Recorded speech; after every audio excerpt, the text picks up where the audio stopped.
एक गुरु और शिष्य जंगल से होते हुए अपने गांव जा रहे होते हैं। अंधेरा काफी हो चुका था।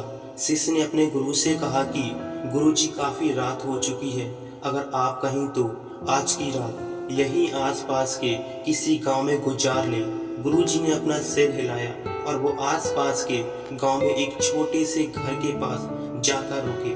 अब जैसे ही वहां गए तो गुरुजी के शिष्य ने दरवाजा ठकठकाया। उस घर से एक गरीब आदमी बाहर आया तो गुरुजी ने बोला, हम अपने घर जा रहे थे, लेकिन रात होने की वजह से हमने इसी गांव में रुकने को सोचा।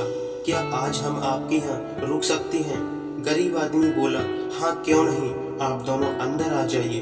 अब जैसे ही गुरुजी अंदर गए, उन्होंने देखा कि उस आदमी के घर में बहुत ज्यादा गरीबी थी। गुरुजी ने पूछा कि आप काम क्या करते हो? वह आदमी बोला कि मेरे पास बहुत सारी जमीन है। तो गुरुजी ने बोला, अगर तुम्हारे पास बहुत सारी जमीन है तो इस तरह क्यों रह रहे हो?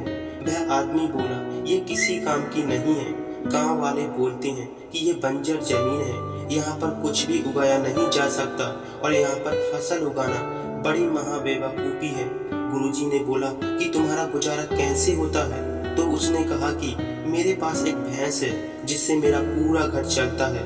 ये सुनने के बाद गुरुजी सो जाते हैं और रात में जब सब लोग सो रहे होते हैं तब गुरुजी अपने शिष्य को उठाते हैं और उस गरीब आदमी की भैंस को लेकर अपने गांव चले जाते हैं। शिष्य ने अपने गुरुजी से पूछा कि गुरुजी, कहीं आप ये गलत तो नहीं कर रहे हैं? उस गरीब आदमी की रोजी रोटी इसी भैंस की वजह से चलती है। तो गुरुजी ने अपने शिष्य की तरफ देखा और मुस्कुराते हुए आगे बढ़ जाते हैं। उस बात को तकरीबन 10 साल गुजर जाते हैं तो उसके शिष्य को उस गरीब आदमी की याद आती है और सोचता है कि मेरे गुरुजी ने उस आदमी के साथ अच्छा नहीं किया था।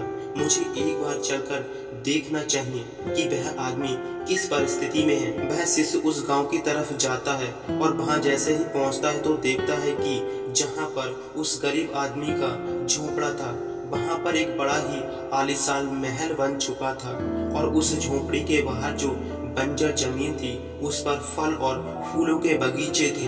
तभी उधर से उस घर का मालिक आ जाता है। शिष्य उसे पहचान लेता है और उस आदमी को बोलता है, तुमने मुझे पहचाना? मैं अपने गुरुजी के साथ यहाँ पर आया था, हमने एक रात के लिए आपके यहाँ रुके भी थे। वह आदमी उसे पहचान लेता है और वह बोलता है कि उस रात आप दोनों कहाँ चले गए थे? और उस रात के बाद ही मेरी भैंस भी कहीं चली गई थी। मेरे पास और कोई रास्ता नहीं था तो मैंने अपनी जमीन पर ही मेहनत की और फसल निकल आई। आज मैं इस गांव का सबसे अमीर आदमी बन चुका हूँ। ये सुनने के बाद शिष्य की आंखों में अपने गुरुजी के लिए आंसू आ गए और वह ये सब कुछ बात समझ चुका था और वह अपने गुरुजी के लिए रोने लगा।